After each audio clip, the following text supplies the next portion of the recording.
This is the Unscripted Podcast. Welcome. I did it right. You did it right. Unscripted Nation. What is up? It's a small country. It is a small country. Glad everybody's with us. Hopefully, wherever you're at, everything's going well. We had such an awesome weekend. Man, it was so awesome. And I just really enjoyed it. You know, I don't know if it was just the getting together or, I like the nuts and bolts stuff. So this stuff always appeals to me. Yep. Hey, while we're talking here, just say you want to click over to Facebook on there and somebody give us a sound check, see if we're any better than what we were last week. So maybe somebody can tell us if we're still sounding good or whatever. We're sorry that we do this every single week. So we're getting better at it though. We're getting better. Don't make any promises. No. Don't make any campaign promises that we can't keep. Bob said that we are going to be absolutely we're getting better at it. That's what we want. That's right. Hopefully, maybe somebody will tell us if we're getting better or not. But yeah, man, just the whole weekend, Steve Miner was great. We're sorry that our audio was all messed up for like the first 15 minutes, and then I was still listening to it, and I was like, come on. Mm-hmm. Well, the funny thing is that, I try to mute my phone when we're doing this, and when I got done, it was like all these messages, and they're telling me that it's live, and I'm thinking like, if you're watching it live, you clearly can't see that I'm checking it too, right? so they just keep firing away at me, yeah. And so if there's a problem, hit us on Facebook or something like that, and we will hopefully get this thing where it's pretty well worked out, where there's no problems, where there won't be any kind of, our plan with the podcast room. If should it be confession time? I hit the wrong button. Hey, Patty says she hears us. All right. Hey, Patty. So the part of the reason why we wanted the podcast room was for what? So that we wouldn't have any hiccups. Yes, no problem. We wouldn't have to set up for, that's why we got that in our intro video. Right. That was when we were upstairs in the kids' classroom. Mm-hmm. So it was, we're trying to get away from every single week, and we're still doing it. Well, we're not going to for long. That's right. We got all our stuff. We just got a few cables we got to get in and stuff like that. Well, and that's kind of the way I am. I guess in my Christian life, I'm like, one day I'm gonna get better at this. One day I'm gonna make it, and right. And then it's like I just roll on, and I'm like, I'm not any better. What's the blessing of it? Is that grace? Is that if there's a sermon here and is that this whole thing, you remember every step of the way we're like, we got to do this thing, that whatever this thing was, right? Remember, like we're gonna learn how to video edit. Remember that? So we're shooting each other YouTube links, like you watch this and I'll watch that, and we think, well, if we can just get over that, man, we got this thing licked. That's right. Then the next thing comes along, it's like, all right, now we got this hiccup here. Let's work on this one. And that's a perfect analogy of Christian life too, isn't it? That's right. Kicking the can. Yeah. And so if I can just quit cussing, or if I can just get over this, or if I can just, I'm just upset with the way that you were talking earlier. I mean, it was just, I just couldn't believe the words coming out of your mouth, Bob. You understand the words that are coming out of my mouth? I don't play your jokes. So why do you have your Mountain Dew So I just thought for copyright reasons, because our podcast has gone viral on a local level. We're worldwide, right. but not that many. Anyway, so I decided I would turn my citrus drink around so that no one knew what it was, what kind it was. That way they weren't trying to get. I thought you just turn my mic down. That way they wouldn't know what. Does this turn yours down? Keep talking. I'm gonna keep talking. I could. But so I turned it around so that way the copyright. That way I don't have to pay royalties to. You ever notice that nobody down here drinks those things but us? Me and you. We're in this together, man. I'm telling you, nobody. I have one diet Sundrop in my refrigerator where Courtney's mom and daddy brought him down. Yep. And that was such a sweet thing. Like I told your wife, I need some. Just can you get your mom? Yeah, we'll take care of it. Don't worry about it. Well, I had 2 cases at first. Now I've got one. So Yep. I'm trying to think of what is the special occasion to drink Well, my lucky one. for you, a hurricane is blown in, Oh. and it's not perks for anybody else. But Alabama's governor. Imagine this: Alabama's governor canceled, like they made a mandatory evacuation for Gulf Shores, and But it's way west though, right? yeah. So mandatory evacuation for Gulf Shores. They did that on Tuesday. So then they had to cancel. Like the real estate people, Courtney's parents were going to go to the beach this next week. Courtney's going to go down with them, and so anyways, they had to cancel their vacation. They got their money back. Well, then they lifted the ban after they'd already made reservations someplace else, and so Courtney's drove up to Tennessee with the boys to and Millie. I was gonna say, what happened to Millie? I know, it's just Hey, habit. we got her in a box. Yeah, it's like 8 years I've been saying The you know, boys. the boys. Mm-hmm. But so she's drove up to Tennessee, so you might get a gift on the way back. Miss Courtney, if you're listening, can you rescue me? I'm down to one here. Well, I want to start off. 8 minutes into our podcast, I just want to say That's the preacher start off. I know something that you don't know. Okay, tell me. No. Well, then this. I just want you to know that finally, for once in my life, I know something that you don't know. Well, this is very anticlimactic if you don't tell the ending of it. Well, I'll tell the ending of it 2 weeks from now. Okay, all right. But no, so some other preacher, we'll just leave it at that, called me today, and you have a present coming. Oh, So I House know payment? something you don't know, not quite. oh, okay, It's nice though. okay. That's what I want. I want Yep. nice things. Yep. The, So So you know we're this is a good point that we can kind of wrap up our conversion. yeah, story. absolutely. Thank y'all for sticking with us through conversions. And you can check out our podcast not only on Facebook Live through the Unscripted Podcast, but also on YouTube. And what other platforms are we on? Well, the Ministry League guys have given us they set it up for us, and obviously they probably have saw our intros, you know, where it takes us 20 minutes to get started, and figured, you know, we probably ought to throw them guys a bone to do it for them. Mm-hmm. And so those guys have set us up an account on Anchor FM, and that will broadcast it out, and it kind of pushes it. The way I understand it is it's kind of a push system where you kind of, you know, pushes it out to all these different platforms, so you can listen to it on Spotify or any of those type of podcast platforms. Is that what you call them? Sure. And so they got it out there for us. And so typically every week, one of us will rip this audio and put it on there so we can go out to One of us being you. Well, it doesn't matter. It does.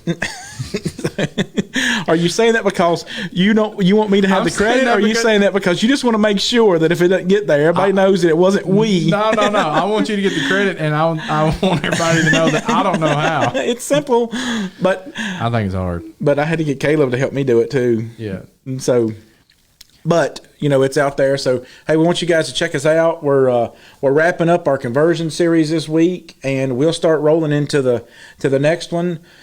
I talked to Gary Bennett about just him doing our new roadcaster that we got here. That some of the guys in the GBN told us about this. We have the ability, like a couple weeks ago, where we did the video calling. I mean, Brian Spicer when he called in. Yeah, and I talked to Gary about coming on here and doing one of these with us, and he was all for it. And so that'll be cool to have somebody on here with us, and we could either make him up as a Zoom scenario on here or something like that, and get him on here because he does this like what got me hooked on the way he does this is every year at PTP he does these classes and he'll talk about the cultural things that are kind of, you know, the real big, you know, what's going on behind the parables. You know, right. You know, the blessing of them, they're immutable. Don't you love all these smart people in the church? Yes, because then I can retell it and it sounds so smart. You know, it's like, yeah, I read one time, or I heard a preacher once say. Right. But yeah, so, and speaking of smart people in the church, go to Ministry League, go to the Ministry League app, download it, go to the App Store. You can get the Ministry League app. It's now been downloaded in over 50,000 downloads. I'm not sure how many it is, but There's a songbook on there. It used to be called the AIM app. And once you go on, you can go to network and look at podcast. And we've made our way to the bottom of the list. So go check it out and look it up, and we'll be glad to. You can look up our podcast there as well. But there's so many smart people who are behind the Ministry League app. And can you log into it? Because Gary said he doesn't hear us right here. He says he's listening right here, and he says he doesn't. I don't. So can you send a message out? So if somebody's not hearing us now at this moment, shoot us a text or something like that and let us know, if you could, please. Just you can text Bob or I, or put it as a comment on here and let us know, because if it's not working, we don't know. I don't know why it wouldn't be working now. If somebody's not hearing us now at this moment, okay, it should be working. Text or something like it. So, okay. All right. Well, he might have said I don't. When we started talking about him coming on here, he's like, I don't know. I don't know about that now. Yeah. If you got Gary's number, you can text him and say, hey. Yeah, I got it, but that's all right. We'll roll on. All right, very good. So today, we literally decided what we were going to talk about. That's why it's unscripted, remember? Yep. We even got a... This is the Unscripted Podcast. Yeah. We have a button for that. Yeah. So we're in Acts 26, right? Yeah, and this is kind of one of those... So you really have... This is a kind of a culmination, right? Last time we were at Acts 19 with... the whole uprising that happens in Ephesus with Demetrius, the silversmith, and all those guys. And then what you find is that for, Paul, as he's heading back to Jerusalem, it's going to end up, this whole different scenario than what he knew what was going to happen to him essentially there. There's this guy that comes to him with this kind of prophetic thing with whose ever man this belongs to, he'll be tied and bound and all this. He goes through this scenario, and then you're going to see Paul for the next, really, see here, 21, 22, all the way really to 26, 5 chapters. You're going to see Paul on various trials. And he's going to spend 2 years in one place at this point. And all this is because his persecution is still coming from within, from his brother, his countrymen, his essentially his brethren, not in the brethren in the source, in the sense of in the church, but his brethren in the sense of as countrymen. Yeah. And just, I think about that today, like that's same way with our countrymen. You go to put somebody in the Supreme Court, you go to have somebody run for office or whatever it might be. And man, we just, it is crazy the things that happen and the people talk about. And if we can't do anything, we can fight. Yeah, and we can pick the flaws. Well, and that's what I talked about Wednesday night. And a new characteristic is respect for authority. Mm-hmm. And the so much of this thing is, politics don't do anything but divide us. Yeah, right. And God, if somebody votes whichever way with the right motive, grace is going to cover a lot of this stuff, right? Mm. But he's certainly not going to be able to. You're not going to be able to stand before God one day when you have done nothing but throw mud at somebody else for whatever they thought that you didn't think. Yeah, right. You understand? Amen. Mm-hmm. He's going to care more about the way that you treated the people that didn't vote like you or didn't act like you than he's going to care about for the one time that you cast a vote. Because God is the one that's in control of the government. Right. Now, he's given us as Americans, this kind of unique thing in that we can vote, right? Romans 13 is let every soul be subject to the authority. Right. Yeah, and you see that playing out with Paul here. Essentially he knew that he's the one that's going to write and say, we're not citizens, we have a heavenly citizenship, right? Mm-hmm. My name is written in the Lamb's Book of Life. And so Paul knew that he wasn't a citizen of this world, that he was a citizen of the kingdom, the church, but he resided on this earth. And so then he's bound by the principles, the laws that govern. That's why he appeals to Caesar, right? That's right. That's why he says, if I've done anything worthy of death, he's essentially just says, let the chips fall where they may, however it works out. And so what you're seeing is that Paul is learning, or I shouldn't say learning, he's using what is available to him as a resource to do the best he can. So we should do this. If we can vote, then vote. Right. But only 40-some% of the people vote, and 100% of the people have an opinion about what's right or wrong. Yes. You know, I mean, how much does that make sense? Yeah, and we encourage you to go out and vote and Yes. and to exercise that right, as well as to encourage other people. But the biggest thing is God not only gives you not only have the right to vote, but you also have the right to be encouraging, the right to do things that are, as a Christian right now, and you may have a platform right now to be able to talk about politics or to belittle somebody, or sometimes we may go to post something, or we see people in the church, and don't let politics get in your way of you and your relationship with another Christian. And I'm fine with standing for core values and those kinds of things, but this some people you notice they'll talk so much about politics, but they'll never share Christ. Never talk about the church, and you know what that always does? It shows where your treasure is. Mm-hmm. And so it shows exactly where Joey Bishop at the Student Center the other night. I mean, I do these things all the time with numbers, and he did it, and it was just a mic drop, and he was just showing how much time people spend on social media and all these different things. And he come to the conclusion, in 10 years, if you're the average, you spend 2 years on Facebook or on. In 10 years from now, you'll have spent 2 years on your device. I mean, that sickens me, doesn't it? You absolutely, and that's if you're average. Yeah, right. I mean, I remember walking away that night thinking, I want to turn my phone into skeet shoots. Absolutely. I just, and it's because I know I can fall guilty to that. Yep. John Nix was showing me last night that he was like, what he does, and he's like, literally, he wants to spend confession time. Yeah, he literally wants to spend more time with his wife, and so like he goes on to his screen time thing, and so from 5 o'clock till 10 o'clock at night, he locks his phone to where he can't.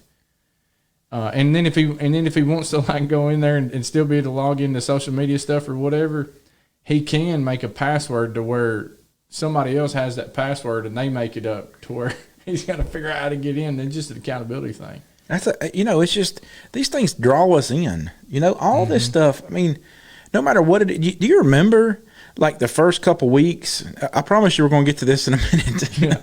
But the first couple weeks of live stream, like it was the best place in the world to camp out on Facebook. Sure. Because everybody was sharing their preaching videos and their congregations, lessons. Yeah, talking about COVID, yeah. Yeah. Live streaming. Yeah, when we all started being televangelists. Right. Yeah. But, now it's just, it didn't take long. It's just back to throwing mud again. Mm-hmm. And so there's a blessing, right? That's right. And that you can either be converted or almost. And that's the title of today's lesson. That's right. Because that's what we want to. We want to wrap up this series today, and we're going to start now. Sure. This is the Unscripted Podcast. We've got a button for that. Boom. Yeah, so it's when you look at Paul, so he's on trial, and he's been on trial, and he's gone through these different ones, and so he's going to, what I love is the fact that even the struggle that's going on in his life is he's just going to bring it about with the gospel. And of course, that's what he's standing on trial for anyways. That's right. And that's what he's here today too. So now, he's Festus, Felix, and now he's King Agrippa. And this is the one we want to talk about here is Paul's, this is the almost conversion. And so if you have your Bibles, Acts 26. Let's turn to Acts 26. And where do you want to start at? I mean, we can, there's 1,000 ways we can start, but yeah, he started on his. I don't know. Well, you can look at it this way. So here's a kind of a cool thing that Paul does. Just think, I hadn't thought about this till we're doing this. That's why I like doing these, because there's just always draws that so much. I wish I was one of those guys that could think on the fly real good, but I think better in the pauses when my mouth doesn't get in the way. But every one of Paul's accounts, whether it's when we quote Acts 22 and verse 16, right? Now why tarriest thou? What are you waiting on? Yeah. Whatever. Levantate. Levantate. I love hearing the Spanish brother say it. Right. Get up, right? And be baptized.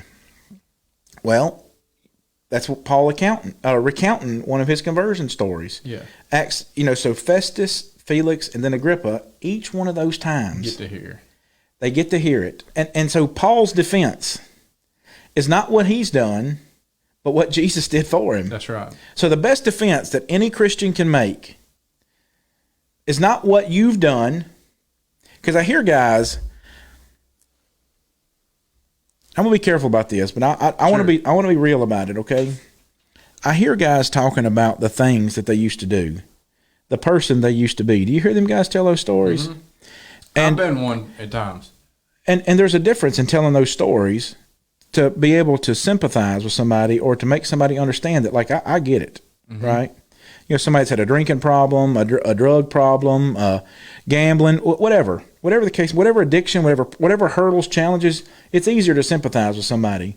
But you hear guys that just want to up and tell this story of this life that they used to live, and far too often to me, what it does is it paints the picture that they're just not done with it.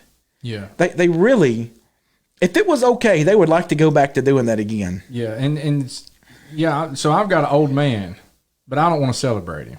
That's right. And I remember, you remember Victor Abrego? Mm-hmm. Yeah, so Victor, he put it to me pretty, I just liked the way he put it to me one time. And it wasn't what he said, but it's just how he said it. It's like, I was like, Victor, tell me a little bit about your life. And he's like, what? You want to hear about the old man or what?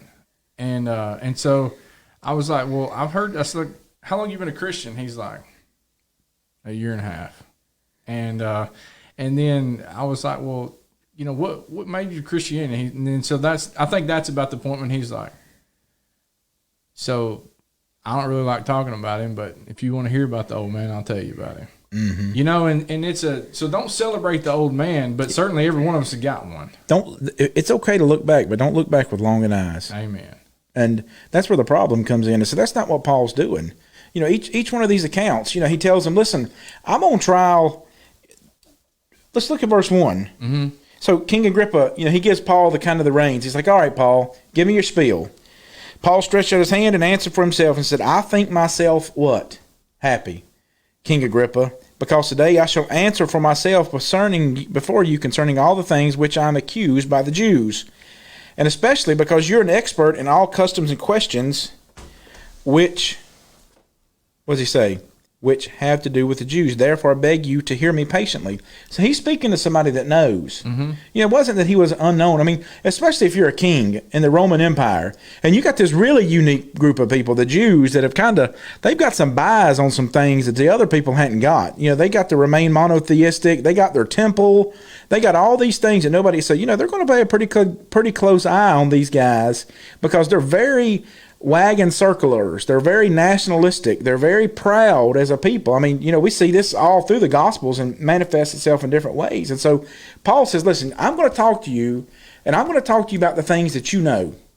You know what's going on, and I want to explain this story. So he says, yeah, and just kind of for the setting, sometimes we do this a lot, but King Agrippa is a Roman king, correct? Yes, correct. He's a Roman king. He was appointed, by Rome or whatever you want to say. So he's not a Jewish king, right? I'm sorry, right? No, so that's fine. Historically, from a historicity standpoint, he would be the king of this providence here. And so, King Agrippa, my manner of life from my youth, which was spent from the beginning among my own nation, at all the Jews know. They knew me from the first, if they were willing to testify. And he goes on to credentialize, right, that I was a Pharisee. And I am now, verse 6, and now I stand and am judged for the hope of the promise made by God to our fathers. And there's Pharisees and Sadducees here both, right? And so it's like Paul is trying to draw sides, on each one of these times that he has this, because a couple times. I never thought about that. It's a couple times that Paul, even he uses that in his argument. And I think he's doing it because he's trying to make them divide themselves up, the Pharisees and the Sadducees. I'm a Pharisee of the strictest sect, and I am here because of the hope of the resurrection. Mm-hmm. And the Sadducees, now they got another axe to grind, right? There is no resurrection. Yeah, right. And so Paul he's going to credentialize this. To this promise our 12 tribes, earnestly serving God night and day, hoped to attain. He knows he's telling Agrippa about the Messiah.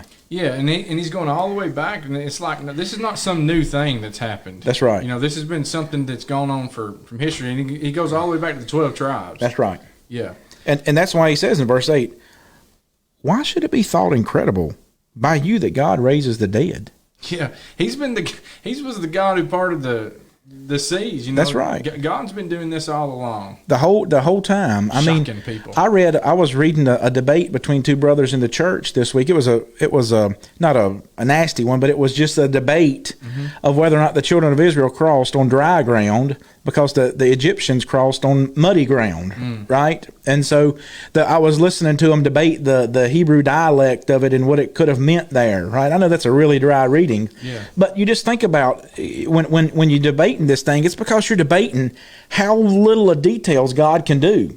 That we recognize that God, he didn't just part the waters, right? He could have parted the waters, dried the land when the first chariot come on, back to mud again. We realize that. And so then we want to talk about it. How did he do it then? Right. And so he's standing with Agrippa and he's like, you know everything that God has done. I mean, he's raised the dead before. I mean, all these, when the Jews show up at Canaan, well, you remember the reason why Rahab's like, we're going to help you out? You remember what she said? We've heard. Yeah, we know all these things. We know what's going to happen. So it's not like this thing has been, Paul says it at another point, this thing been done in a closet. Right. I mean, it's not just Christianity, but everything God has done throughout the ages is open. Right. And so that's why he says, why do you think it's a big thing that he can just raise somebody from the dead? And Paul is saying that I'm on trial today because of that. Because Paul realizes that's the crux of Christianity right there. So he's trying to drive that point home to Agrippa, that if Jesus was raised from the dead by God, not by a prophet, by himself. Yep. And he said, hey, I thought that I must do these things that were contrary to the name of Jesus. Right. And so he talks about that for a little bit and how that he'd received letters and authority from the chief priests. He punished them often in every synagogue, verse 11. And but he gets down to the story where he meets Jesus. He meets him on the road to Damascus, and he recounts that story. Game changer. Game changes. Game changer. And so that's why he's going to go through this thing. And he's told him, like, listen, I had a plan. My plan was to do this. I never intended to be here today, King Agrippa. My plan was to continue doing what I thought I was supposed to be doing. But he tells him that when this thing happens here with me, it was a game changer. That's why he says in verse 19. Well, let's look at what Jesus tells him. Yeah, I love the details that he shares. In here in chapter 26, and it's not that they're different. It's just that it's detailed in a different way. He's telling another part of the factual story he's going into more details about a particular part. Yeah, and we do that in anything. Sure, absolutely. I mean, it just depends on what we're trying to emphasize in a story. Yeah, you talk about the Family Focus Weekend, which part you going to talk about? Yeah, that's right. I mean, and the burgers y'all jammed out on grilling. Depends on what audience you have, or what's your idea. And so that's what he's telling to Jesus. He's like, look, Jesus telling me, you get up and stand on your feet, Verse 16, I've appeared to you for this purpose, to make you a minister and a witness, both of the things which you have seen and the things which I will yet reveal to you. I will deliver you from the Jewish people as well as from the Gentiles, to whom I now send you, to open their eyes in order to turn them from darkness to light and from the power of Satan to God, that they may receive forgiveness of sins and inheritance among those who are sanctified by faith in me. In verse 19, what's he say? Therefore, King Agrippa, I was not disobedient to the heavenly vision. What did he do? Obey? All the way. All the way. Yeah, and when it comes to respect and authority, that's our characteristic this month, as you already pointed out, is he understood that Christ has all authority in heaven and on earth. And that's this week's memory verse, right? Matthew 20 and 18. That's right. You think about 19 and 20. Yep. But it's hinged on verse 18. Yeah. And I like the way that, Paul, I don't think he agreed with all of these people who were in power. What do you mean? Like the people who he's getting tried. I mean, he's being tried for the gospel's sake because of the resurrection. And it's like, do you think that he really wanted to go before King Agrippa, or that he agreed with everything under Roman law? I doubt he did. But he's certainly respecting it at this point. He's not there fighting. He's not slashing. He's there to reason with them. Yeah.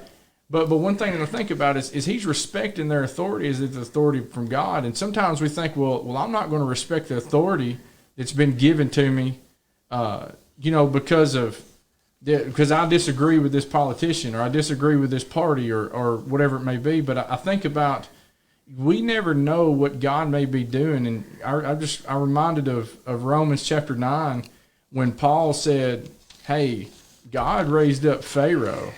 And God told Pharaoh, I raised you up for this very purpose. And it's so that he could show his power. And I was talking to my boys about that this week in our Bible time that, hey, if God had, I said, do you think that if there was a bunch of kindergartners out there, if Pharaoh had a kindergarten army, what would the children of Israel done? Well, they could have fought them themselves. But it's the fact that he had such a powerful army that you have 600-something thousand men who were enslaved, not besides children, and so they, God raised up Pharaoh though so that he could show his power, and so you never know that if an election doesn't go my way or what I'm thinking, I never know what God may have in store in that.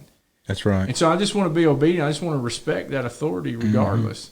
That's right. And so Paul is respecting this authority, but he's not afraid to reason with them and to tell them about Jesus. And that's really what every one of our politicians, they need to hear about Jesus. Amen. And I was reading an account of an Englishman. I'm trying to think of his name and I can't remember it. But they'd invited him to preach or invited him to speak before one of the houses, commons or something like that. Mm-hmm. And his sermon was an honest politician. And he talked about the eunuch, in Acts 8. He made 3 or 4 points, and because he knows that he knew that all those guys were dishonest. And every one of them. When Paul is before Felix, you remember what he tells Felix in Acts 24 and verse 25? He said, "Now I don't remember. Go ahead." Well, he gives him this. He's like, "Okay, I'm gonna have you. We need to have this sermon, right?" He's got the chair, so he tells him. He reasoned with him. Here's a 3-point sermon about righteousness, verse 25, self-control, and the judgment to come. Felix was afraid and answered and said, "Go away for now. When I have a convenient time, I'll call on you." Yeah. Let me. People want to kick the can down the road. Mm-hmm. One day, all your what is it? I heard a old guy say one time, you might be ready for the water, but you're just in time for the grave, or something like that. And that's what Felix is doing. Because he had reasoned with him and obviously convinced him of what he needed to do. And so now we're back to Agrippa. Right? And so here we are in Acts 26 with another almost conversion. So Paul, in Acts 26, he's going through this scenario, and so now what he needs him to do is understand what Jesus has done for him. Because when he can get Agrippa to understand what Jesus has done, it's going to change it. That's what he realizes, that the message of hope is the gospel. That's what he told the Romans, right? Verse 16 to chapter 1. Not ashamed of the gospel, what? It's God's power to save. That's right. And so he's going to tell he's credentialized what Jesus has done in his life. We need to do the same thing. We need people, listen. If you're listening, one of the most important things you can do is live the kind of life that upholds the cross. Because that's how you're going to validate Christianity to the world. If it's just a series of rules and commandments that you hasten or that you are disgruntled about following, you'll never convince people that it's the way. And so there'll be nothing more important than you can say, it changed me. And I remember, I had a brother that I studied with and baptized, and I remember we were at my house working on his truck. Now we were welding a motor mount back to it, and I thought, this will be a good time just to talk, just have the Bible chat, the disciple chat. And I remember asking. That's one reason I love you, man, so much. And that's another thing too. Use those opportunities. I don't care what you're doing. If you're doing it with your kids or you're out with your buddies or whatever, incorporate Jesus into whatever you're doing as you go. And we're filthy nasty. I mean, this is an old piece of junk truck. It's grease on us, an inch thick. And I remember wiping my hands, and I remember asking him, how is your life now that you're a Christian? How has it changed? And I remember we were squatted down because we were in a fender well, and he stood up and he looked me in the eye, and I remember the fierceness in his eye, and he said, you can't believe how much it's changed me. And when somebody says something like that, you're just like, tell me about it. Yeah. And those are the things that you want to hear. You want to hear, because then it shows in your life. You validate Christianity, and that's what Paul was saying. Yeah, there's evidence. I wasn't going to be disobedient to what happened. I mean, this was a big moment. He met the Lord on the road to Damascus. This is the real deal, Agrippa. This is the real deal. So, verse 21, that's why he says, for these reasons, the Jews seized me in the temple and tried to kill me. Therefore, because he told them they needed to repent and turn to God. And they're thinking, well, wait a minute, what are you talking about, buddy? That's right. I've been a part of God my whole life. Well, Jesus, when he told them in John 8, talking to them about how that, as far as being in slavery, that you're slave to sin. They're like, we ain't been a slave to nobody. That's right. We never. We're Abraham's seed and never been enslaved. That's right. You're like, are you kidding me, dude? And he told them, he said, hey, throughout all the region of Judea and then to the Gentiles that they should repent, turn to God, and do works benefiting of repentance. And that's exactly what you're talking about, is that there should be evidence in my life that there's works, there's action in my life that I'm living a repentative lifestyle. And so there's nothing worse, and there's nobody who hurts the cause worse than people who are claiming to be Christians, and they're just not all in. I don't know, and this may make somebody upset, and I don't mean to make anybody upset by saying this, but I've had serious talks with Christians before, and I've told them, if you're going to live like this, just live it up. Just don't play like you're a Christian anymore. Just have the best time you can have right now on this earth, because this is all that's going to hold for you now. Oh, that's right. And I heard Brother Marshall Keeble say one time, he said he's after, I forget how he says it, he's after you Christians more than because he's got the world. He said the only thing it's going to make you do is just burn hotter. And so if you're not going to do it, don't do it at all. Yeah, I heard this compared one time and I love the analogy that says, all right, if I were to give you a week's paid vacation, but not only that, but I'm gonna give you an all expense paid trip, whatever you want, however you want it, wherever it is. If you want to eat breakfast in France and wake up in the Bahamas, eat supper in the Bahamas and whatever it may be, whatever it is that you want. I don't care however you want to live it up. I'll give it to you for a week. But at the end of that week, I'm going to take you and I'm going to torture you. And I'm going to strip everything away from you that you ever loved, everything that you ever wanted. And I'm just going to hold you down, and you're never going to be able to go. And you're going to be tortured for the rest of your life, for the rest of 100 years. And so you take that time frame in our mindset and saying, okay, well, that week in our life of getting everything good for free and living a life of sin, compared to the rest of our life, well, I don't think anybody would want to do that. No, nobody trade that. But it's the same way that with our lives, the 100 years that we may live compared to eternity, that just give it up now. Just give it up now. And it's just not worth the trip. That's right. And so that's what, back to verse 24, he said... Yeah, verse 21, for those reasons the Jews seized me, because he told them to repent. Yeah, go ahead, verse 22, sorry. Yeah, therefore, having obtained help from God to this day, I stand witnessing both to the small and to great, saying no other things than which the prophet and Moses said would come. He's just saying, like, listen, King, I'm not saying anything different. I'm not giving you, it's not like there's something new here. Yeah. This has been coming for a long time. It is prophesied about a long time, that Christ would suffer, and he'd be the first to rise from the dead, and that he would proclaim light to the Jewish people and to the Gentiles. That's right. And so, verse 24, now as he thus made his defense, Festus said with a loud voice, Paul, you're beside yourself. Much learning is driving you mad. But he said, oh, King, I'm not mad. I'm not crazy.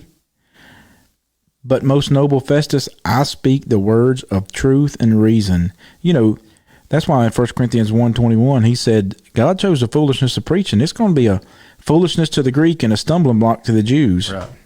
And right here, Festus is this is just foolishness, Paul. Yeah. This is just babble that you're spouting here. There's nothing here what you're saying. What king dies for his people? That's right. Exactly right. Raising from the dead? Are you That's kidding exactly me? right. Yep. And so Paul said, hey, if Christ didn't rise, we're the most pitiable. most pitiable. And the gospel is the only story where the hero dies for the villain. Yep. Hey, I bet Festus and Agrippa's changed their mind now. I bet you there's not a single atheist in hell, is it? Man, that's something to think about. Man, it is. It's All believers. all believers. All Neubauers, too. But you know the thing of it was never made for them. God's plan was to never ever send one of those guys there. It was reserved for the devil and his demon and his angels. It was never reserved for us. That's right. God's plan was to never put us there. He desires that all men would be saved and to come to the knowledge of the truth. That's right. And so that's what he's doing here. He's just playing the hand that he's dealt. That's all he's really doing. We looked at this. How many scenarios do we look at where Paul is playing his own hand? He's in the marketplace in Acts 17. He's by the riverside with Acts 16 with Lydia. He's in the jailhouse with the jailer. I mean, all these different accounts of conversion. He's just playing that. He's just in the situation that he's in, and he's doing the best with what he's got. And that's what he's doing here. And so that's why he says, verse, let's see here. Was it 23, 22? I don't know, something he says, Talking about witnessing to the small and the great? Yeah, verse 22. Having Yeah. obtained help from God, to this day I stand witnessing both to small and great. yeah, that's everybody. Yeah. The least to the greatest of them. The ladies in that day and time would not have been counted worthy of much of anything. Property, a lot of times. It's a shame that, but that was, in a way that, and so he goes and talks to the ladies at the riverside when they go have a prayer meeting. And, all the slaves. Yeah. I mean, this would, and you think about this. I mean, he's trying to, it'll credentialize a couple times and say like a few of the noble ones, a few of the most important, this and that and the other. You don't ever see in widespread audiences of those on Mars Hill, for example, in Acts 17, where the majority of those people are, yep, let's hit the water ball. Just a few of them. But it was a slave's religion. And so here's this king. You think to him like, whoa, whoa, whoa. You want me to be a slave to what? Well, exactly right, and that's the letter he writes in Philemon. And you think about this Roman guy who, if he would have claimed ownership, confessing Christ as his Lord, right? Forget your kingship. Buddy. That's right, buddy. You just cut it off at the vine. Yeah, and so Paul to the small and the great. That's a great point you made. That he, I love your small points and your great points, but he. You look at the slaves, you look at the old boys in the jail, and then now he's before kings. And I remember God talking to Ananias about him, and Ananias is like, "Whoa, Lord, whoa. Time out! This guy, I've heard all these kind of things," and he's like, "He don't know what all he's going to do." Mm-hmm. And that's the thing is Paul didn't know what all he was going to do, but he was all in. And look what change it made. That's right. And King Agrippa, I love this. Like. He looks and he said, verse 26, "For the king, before whom I also speak freely, knows these things, for I am convinced that none of these things escapes his attention, since this thing was not done in a corner." And he said, "King Agrippa, do you believe the prophets? I know that you believe." And you know what he does? He doesn't give him an out. He doesn't give him an out. And you think about how many people would stand before a judge and would be asking the judge a question. I remember as a young law enforcement officer, I got in when I was 19. But I remember the first time I was having to testify on stand, and it was just over some arrest I'd made or something off. I don't know what it was honestly, but it was nothing major or anything. And no cool story. I don't get to push the story time button. Nope. But I remember this attorney, the little hotshot attorney or whatever, was asking me questions. He was trying to hem me up on something. And so he asked me a question, and then I said, "Well, what would you do?" And the judge looked down at me from the stand, and he's like, "Well, son," he said, "I appreciated your question right there." He said, but he gets to ask the questions you don't. And, Stole your thunder, didn't yeah, he? that's right. Because I was like, I'll parlay with these guys. Right. I'll go back and forth, no Right. problem. But You don't get that. yeah, and so today in court, you can't ask the judge.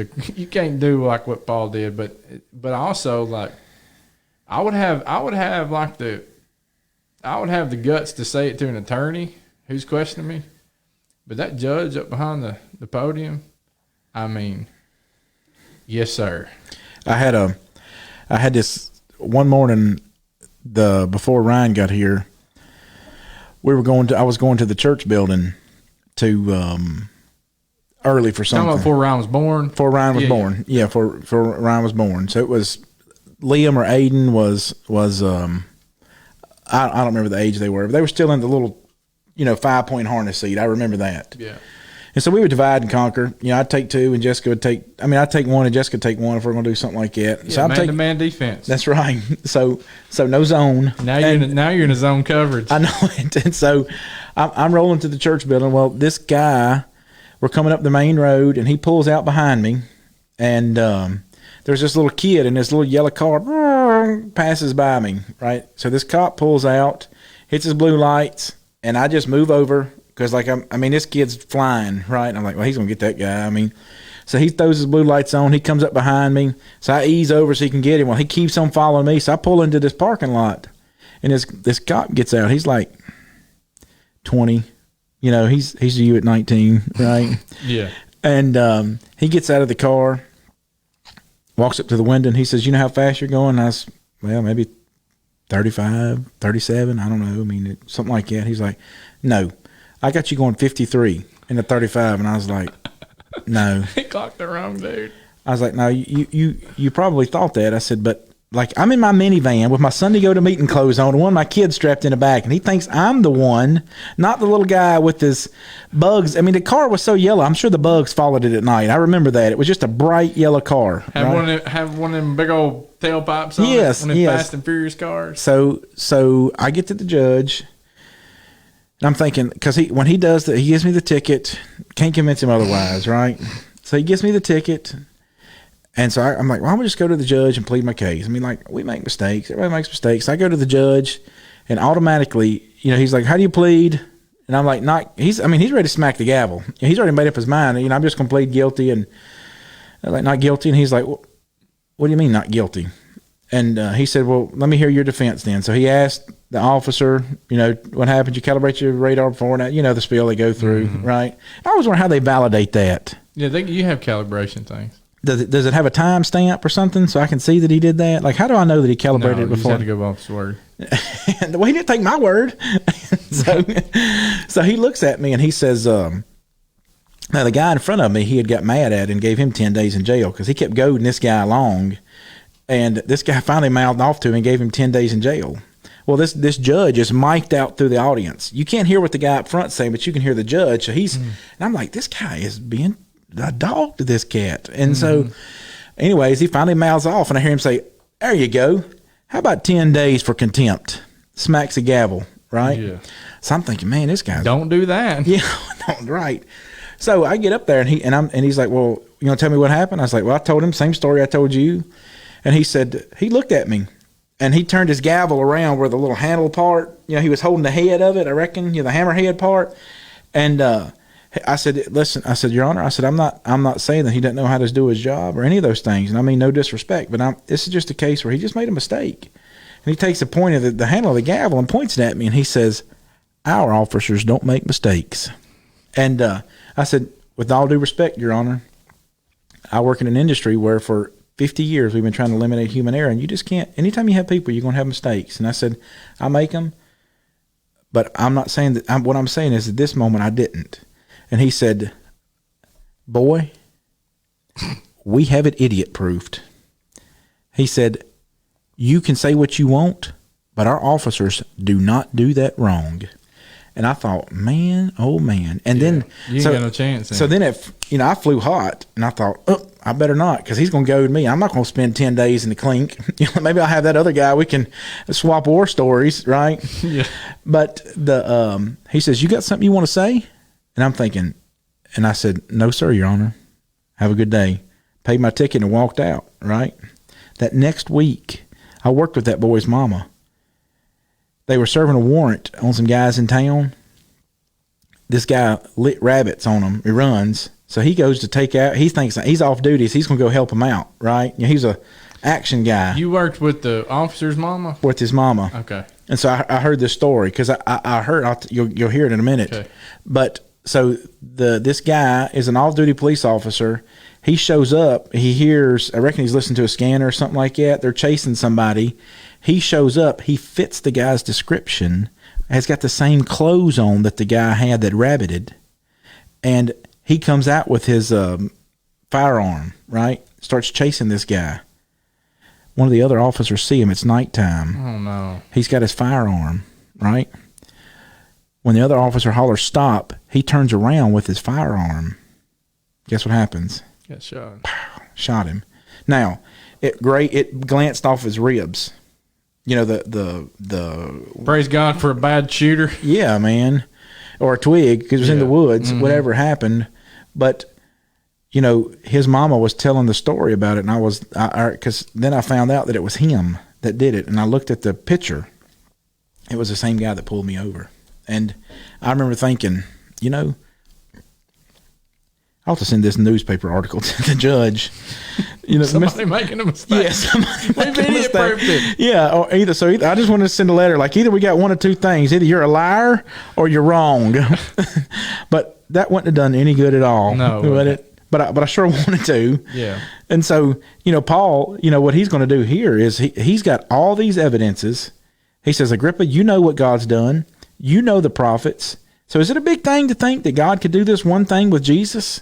That there could be this thing and that's the reason why I'm here today, because now he's the one that really stands in authority. This judge got it wrong too. This judge got it wrong too. And verse 27, this is where Paul leaves it in his lap, right? He said, I know you believe. I know you know. There's power in that, isn't it? Mm-hmm. I know you know. You say sometimes, well, you can't read people's hearts. Well, this is Paul reading this guy's heart right here.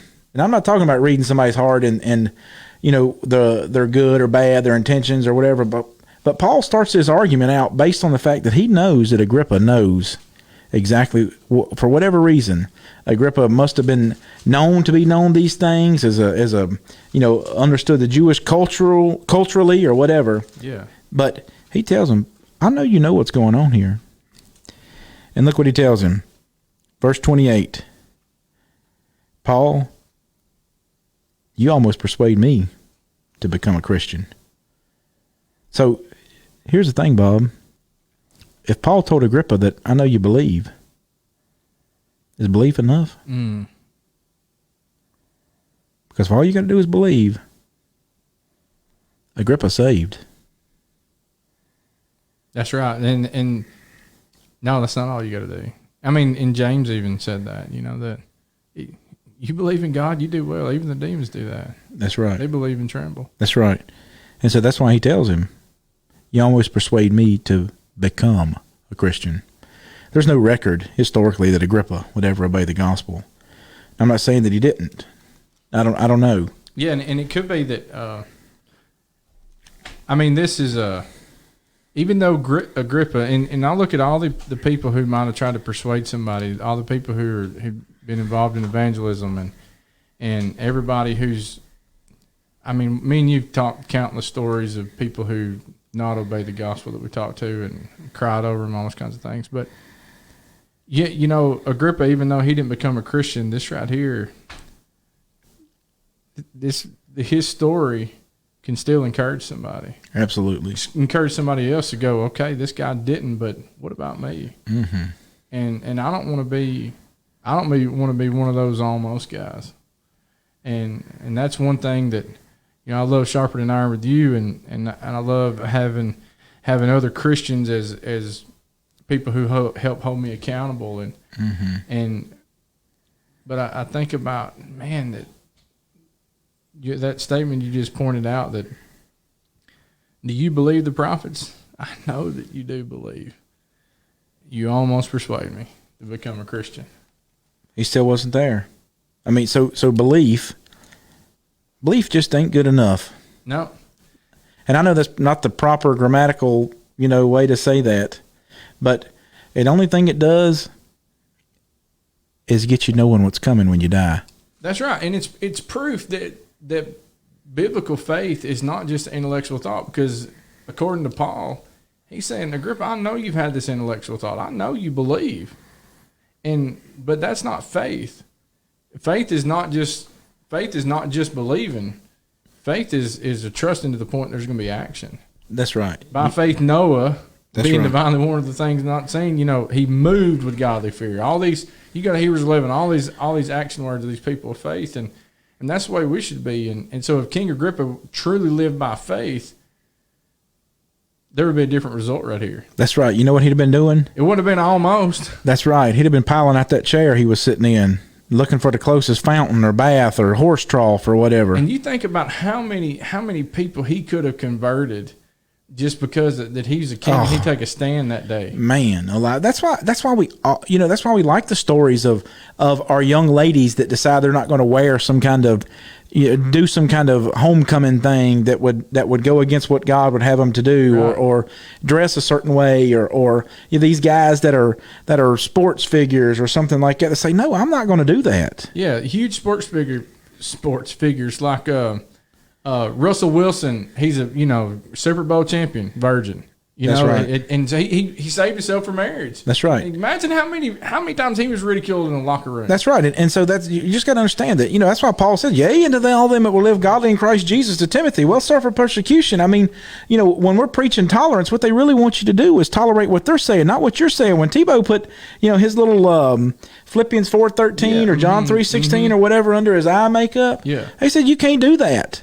But I can do whatever I want that's anti-Judeo-Christian values. And so that's why Paul says in verse 29, he says, listen, you may think this is about you, King Agrippa, but it's not. It's not just about you. He said, I would to God not only to you, not just you, Agrippa, but at all who hear me this day. Yeah. This ain't just about you. Every one of you guys listening, I want you to understand. I want you to do the same thing.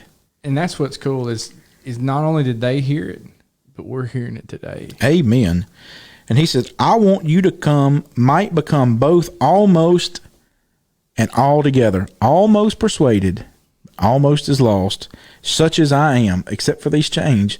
I don't want you to have to count this one. I don't want you to have to bear this one, but I want every one of you. I want every one of you, not just almost. So he's calling Agrippa, right? That's what he's doing. He's saying, look, you got this guy over here that says almost. I don't want you almost. I want you almost and all the way. All together. All in. I was talking I'm reminded of, I was talking one time with a preacher who'd had a live debate with a guy, and I thought he did a good job. And of course, so I asked him later, that, hey, did you ever have any luck with that guy or whatever? He said, well, no. And I said, don't get discouraged. I said, this, you never know who it might be hearing, who might have heard that debate and they might have became a Christian because of it. Or you never know who might have heard you talk and might have heard you make a mistake in one of his defenses that he was given. And then that be somebody who goes, you know what, I'm not going to make that mistake. And they didn't make that mistake when studying with somebody else. And then they were able to persuade them to become a Christian. So you never know if it's good, bad, flaws, or what it might be, that there can still be good that can come out of it. And there's good that can come out of King Agrippa's story. But what's not good is the fact that King Agrippa was only an almost guy. And I never want to be that. I know, man. And so we just encourage, if you're listening today, that whatever you're battling or whatever that you're facing or decisions that you're making, just make them for Christ. And just do it. And just go all in. And, I'm so thankful that friends, Jason and Katie got engaged. And Jason's one of those guys who's playing, and he's got a great future ahead of him. And he's he's a perfusionist, and so he's in this medical field. And so he's got all these things and financial goals that we've talked about and different things. And he was like, I wanted to be able to to do this and that, and talking about getting a ring and these kind of things. And he's like, he said, I just kept telling myself if I'm going to do this, he said, if I'm going to keep waiting, he said, I'll never have everything in a row. Mm-hmm. And he said, I just finally said, I'm just going to buy the ring and I'm just going to marry her. Even though I don't have everything, even though everything's not in order, he said, I got to live by faith.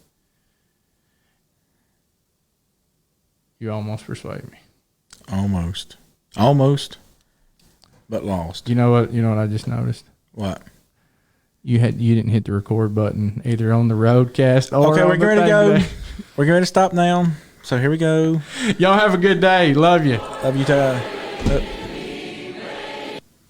This is the Unscripted Podcast.